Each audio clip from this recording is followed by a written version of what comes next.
नमस्कार दोस्तों, स्वागत है आप सबका बॉन्डेड टेल्स के एक और धमाकेदार एपिसोड में। और अब बिना किसी देरी के एक क्विक रिकैप की तरफ बढ़ते हैं। अब तक की कहानी में हमने देखा कि आर्या महल से भाग चुकी है और निशानी नदी के ओर अपनी कदम बढ़ा चुकी है। अब आगे, वैसे मैडम आपका नाम क्या है? ड्राइवर ने अपने गाड़ी को खींच रहे स्पिरिट बीस्ट की पीठ पर हल्की थपकी मारते हुए पूछा। स्पिरिट बीस्ट ने एक झटके में गाड़ी को आगे बढ़ा दिया और साथ ही पहियों की खड़खड़ाहट सुनाई देने लगी। आर्या ने अपनी नजरें सड़क पर टिकी रखते हुए धीमी आवाज में कहा, आर्या। आर्या नाम है मेरा। ड्राइवर ने एक पल के लिए हैरानी से उसकी तरफ देखा और मुस्कुराते हुए बोला, अरे आपका नाम तो हमारी छोटी राजकुमारी जैसा है। ये सुनते ही आर्या के मन में उत्सुकता की लहर उठी। उसकी सोचने की प्रक्रिया तेज हो गई। क्या ये लोग सच में मुझे पहचान सकते हैं या ये सिर्फ एक संयोग है? अपनी जिज्ञासा को दबाए बिना उसने ड्राइवर से पूछा, छोटी राजकुमारी कौन? ड्राइवर ने हंसते हुए जवाब दिया, अरे आपको नहीं पता? छोटी राजकुमारी यानी हमारी राजकुमारी आर्या। और वो, उसने आवाज धीमी कर ली जैसे कोई गुप्त बात बता रहा हो, वो खुद लेडी गॉड की मंगेतर है। Lady God? ये शब्द सुनते ही आर्या के दिल में कुछ खिंचाव सा हुआ। तो ये लोग जनरल अमृता की बात कर रहे हैं। आर्या ने एक गहरी सांस ली और अपने चेहरे पर गंभीरता बनाए रखी। उसने ड्राइवर की बातों में छुपे अर्थ को समझने की कोशिश की, फिर थोड़ी उत्सुकता दिखाते हुए पूछा, अच्छा ऐसा क्या? आपको और क्या पता है राजकुमारी के बारे में? ड्राइवर ने एक पल के लिए गाड़ी के पहियों की आवाज पर ध्यान दिया और फिर हल्की हंसी के साथ बोला, दरअसल अगर सच कहूं तो पूरे इंपीरियल कैपिटल में शायद ही किसी को प्रिंसेस आर्या के बारे में सही सी जानकारी हो। आर्या थोड़ी चौंक गई। ऐसा क्यों? उसने धीरे से पूछा, लेकिन उसकी आवाज में छुपी बेचैनी साफ झलक रही थी। ड्राइवर ने गाड़ी के आगे बढ़ते हुए कहा, जहां तक मुझे पता है छोटी प्रिंसेस बहुत ही कमजोर है। वो अब 18 साल की हो चुकी है, लेकिन अभी तक किसी भी रॉयल स्पिरिट बीस्ट के साथ फ्यूजन नहीं करवा पाई है। आर्या के हाथ अनायास उसकी गोद में भींच गए। ड्राइवर ने उसकी प्रतिक्रिया पर ध्यान नहीं दिया और अपनी बात जारी रखी, अब तो वो अगले स्पिरिट अवेकनिंग सेरेमनी तक 18 साल की उम्र पार भी कर जाएंगे। ऐसे में छोटी प्रिंसेस अकेली ऐसी व्यक्ति बन जाएंगी रॉयल फैमिली में जो किसी काम की नहीं है। ड्राइवर ने ये कहते हुए गहरी सांस ली और चुप हो गया। आर्या ने अपनी नजरें खिड़की से बाहर कर लीं। क्या वाकई लोग मुझे इतना बेकार समझते हैं? उसने सोचा। उसे अपने भीतर पुरानी यादों का झोंका महसूस हुआ। पुरानी आर्या के जीवन के वे पल जिनमें उसे अपने परिवार और लोगों की अपेक्षाओं का भार सहना पड़ा था। आर्या ने गहरी सांस लेते हुए उन यादों को झटकने की कोशिश की, लेकिन तभी ड्राइवर की आवाज ने उसकी तंद्रा तोड़ दी। वैसे मैडम, ड्राइवर ने अपने स्वर में थोड़ी झिझक लाते हुए कहा, आपको नहीं लगता राजा ने लेडी गॉड की शादी प्रिंसेस आर्या से करवाकर अन्याय किया है? आर्या के भीतर हलचल मच गई। उसने खुद को शांत करने की कोशिश की, लेकिन उसके चेहरे पर एक पल के लिए भाव बदल गए। उसे अचानक राज के साथ हुई वो बातचीत याद आई जिसमें राज ने उसे उसकी शादी जनरल अमृता से करवाने के पीछे की असली वजह बताई थी। आर्या के मन में एक अजीब सी खलबली मच रही थी। वो खिड़की से बाहर अंधेरे रास्ते को देख रही थी, जहां चांदनी पेड़ों के बीच झिलमिला रही थी। दिल में एक गहरी ठेस थी। जबरदस्ती का रिश्ता ही तो है ये, उसने खुद से सोचा। आखिरकार राजा ने जनरल अमृता की सहमति लिए बिना ये फैसला कर लिया था। ड्राइवर की आवाज ने उसकी सोच को तोड़ा। आपको नहीं लगता मैडम? उसने धीमे स्वर में कहा, मानो आर्या की सोच को पढ़ लिया हो। आर्या ने हल्की मुस्कान के साथ कहा, हाँ मुझे भी लगता है राजा ने नाइंसाफी की है। ड्राइवर ने इसे मजाक समझा और हंसते हुए अपने स्पिरिट बीस्ट की रफ्तार बढ़ा दी। खैर ये सब तो रही राजघराने की बात, हमें भला इससे क्या लेना? उसने कंधे उचकाए और बात का रुख बदलते हुए पूछा, वैसे आर्या जी, आप निशानी नदी क्यों जा रही हैं? आपको पता है वहां खतरा रहता है। आर्या ने उसकी तरफ देखा। वो ड्राइवर की आवाज में छुपी चिंता को समझ गई, लेकिन उसकी मुस्कान और भी गहरी हो गई। हम तो एक ट्रैवलर हैं, उसने कहा, जहां मर्जी होती है पहुंच जाते हैं, लेकिन आप जिस खतरे की बात कर रहे हैं उसके बारे में और बताइए। ड्राइवर ने गहरी सांस ली और थोड़ा झुककर आगे की सड़क को देखने लगा। आपको नहीं पता? उसने हैरानी से कहा, वहां वेनम स्ट्राइडर का राज है। कोई भी हो जो उसके इलाके में जाता है, जिंदा लौटना मुश्किल है। आर्या ने ये सुना और हल्की मुस्कान के साथ सिर हिलाया। हाँ पता है, उसने निश्चिंत भाव से कहा। ड्राइवर की आंखें थोड़ी चौड़ी हो गईं। उसने अपने स्पिरिट बीस्ट की लगाम खींचते हुए गाड़ी को धीमा कर लिया। और फिर भी वहां जाने की हिम्मत कर रही हैं?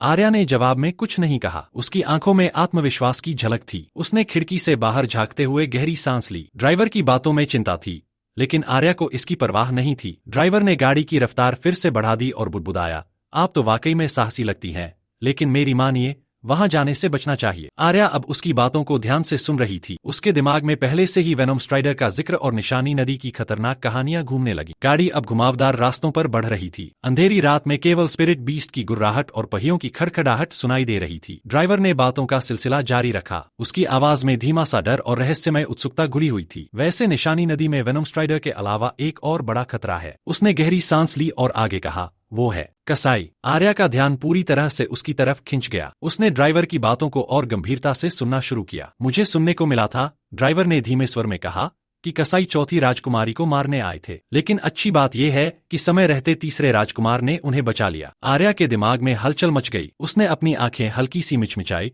मानो पुराने पन्नों को पलटने की कोशिश कर रही हो, परंतु न तो चौथी प्रिंसेस की कोई यादें थीं और न ही तीसरे प्रिंस की। वो जितना गहराई में गई, उसे केवल कसाईयों के बारे में टुकड़ों में जानकारी मिली। कसाई समुदाय वो एक ऐसा समूह था जिसकी जिंदगी खून और हिंसा के बिना अधूरी थी। उनकी दुनिया का हर कोना अंधकार में डूबा था। वे आधुनिक समाज से नफरत करते थे और अपने शिकार को धीमी, दर्दनाक मौत देने में आनंद महसूस करते थे। आर्या की सांसें तेज हो गईं, लेकिन वो खुद को संभालते हुए बोली, चौथी प्रिंसेस। उसकी आवाज में हल्की जिज्ञासा और गंभीरता थी। ड्राइवर ने एक नजर उसे देखा, फिर सड़क पर ध्यान केंद्रित करते हुए बोला, लगता है आपको चौथी प्रिंसेस के बारे में पता नहीं है। ड्राइवर ने अपनी आवाज में रहस्य का सुर रखते हुए कहा, इस साम्राज्य की चौथी प्रिंसेस मिस नीलाक्षी है। वे सिर्फ नाम की नहीं, बल्कि अपनी शक्तियों में भी अद्वितीय है। आर्या का ध्यान उसकी हर बात पर केंद्रित था। नीलाक्षी मार्शल आर्ट्स में बेहद कुशल है। कहते हैं कि उन्होंने अपनी पहली लड़ाई सिर्फ 15 साल की उम्र में जीती थी, और अब 23 की उम्र में वे सुपरनैचुरल स्टेज पर पहुंच चुकी हैं। आर्या ने ड्राइवर की तरफ एक पल के लिए देखा। उसकी आंखों में कोई प्रतिक्रिया नहीं थी,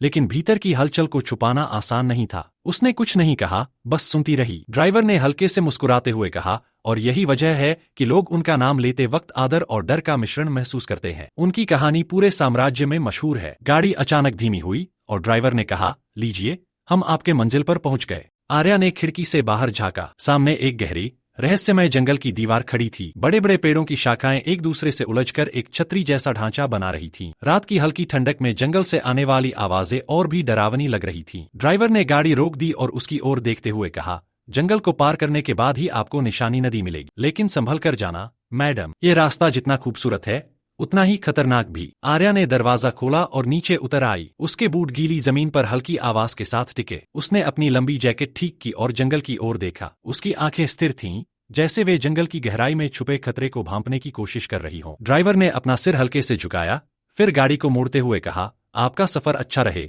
आर्या जी। गाड़ी के पहियों की आवाज जंगल की खामोशी में गूंज उठी। आर्या वहीं खड़ी, गाड़ी को दूर जाते हुए देखती रही। सड़क पर फैले धूल के गुबार में गाड़ी ओझल हो गई। उसने एक गहरी सांस ली और अपने बैग को कसकर पकड़ा। सामने फैले जंगल ने उसे चुनौती दी, और आर्या ने अपने भीतर उठते डर को शांत करते हुए पहला कदम जंगल की ओर बढ़ा दिया। आर्या ने जंगल के अंधेरे को घूरते हुए गहरी सांस ली। अपने आप से फुसफुसाते हुए उसने कहा, ड्राइवर ने कहा था कि निशानी नदी में चौथी प्रिंसेस नीलाक्षी पर हमला हुआ था। इसका मतलब यहाँ कसाई समुदाय का खतरा जरूर है। उसकी आवाज में सर्द हवा की गूंज शामिल हो गई, मानो जंगल उसकी हर बात सुन रहा हो। उसने अपने कदम जंगल की ओर बढ़ाए। जहां तक मुझे लगता है, ये जंगल कसाई समुदाय के लिए ढाल की तरह काम करता है, आर्या ने धीमे स्वर में कहा, जैसे खुद को समझाने की कोशिश कर रही हो। जैसे जैसे वो आगे बढ़ी, जंगल की घनी छाया और अंधकार उसकी आंखों के लिए कोई बाधा नहीं बन रहे थे। अब वो पावर स्टेज पर थी, और अंधेरे में भी उसे सब कुछ साफ साफ दिखाई दे रहा था। 15 मिनट तक वह बिना रुके चलते रही। सूखी पत्तियों की चरमराहट और हवा में झूलती शाखाओं की सरसराहट उसकी यात्रा का संगीत बन गए थे। फिर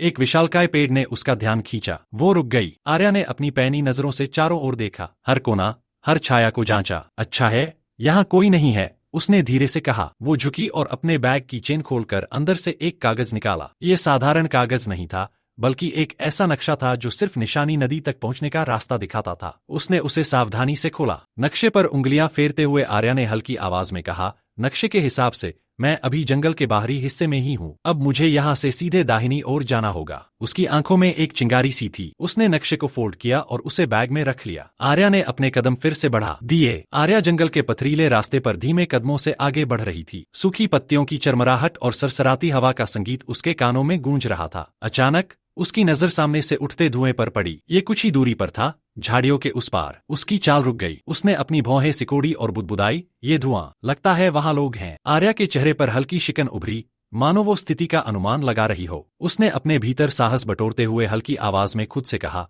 चल बेटा, एक बार देख ही लेते हैं। आर्या ने अपना बैग थोड़ा कसकर कंधे पर टांगा और झाड़ियों की ओर कदम बढ़ा दिए। तो दोस्तों, ये चैप्टर यहीं खत्म होता है। मजा आया? कैसी लगी ये चैप्टर? कमेंट्स में जरूर बताओ। और अगर कहानी धमाकेदार लगी हो तो लाइक बटन दबा दो। और हाँ, नेक्स्ट एपिसोड का इंतजार कितना है, मुझे कमेंट्स में लिखकर बताओ। आपका छोटा सा सपोर्ट मुझे और भी थ्रिलिंग कहानियां बनाने के लिए मोटिवेट करता है। एक छोटी सी रिक्वेस्ट, अगर नए हो और अब तक चैनल सब्सक्राइब नहीं किया तो अभी के अभी कर लो, ताकि कोई भी थ्रिल, सस्पेंस और धमाका मिस न हो। और अगर जीएल स्टोरी और हिडन आइडेंटिटी वाली कहानियां पसंद है तो मेरी अगली कहानी लव बियॉन्ड एक्सपेक्टेशंस जरूर चेक करो, लिंक मिलेगा वीडियो के एंड में। तो चलिए अगले एपिसोड में मिलते हैं एक और तर्कबाज ट्विस्ट के साथ। तब तक के लिए बाय बाय।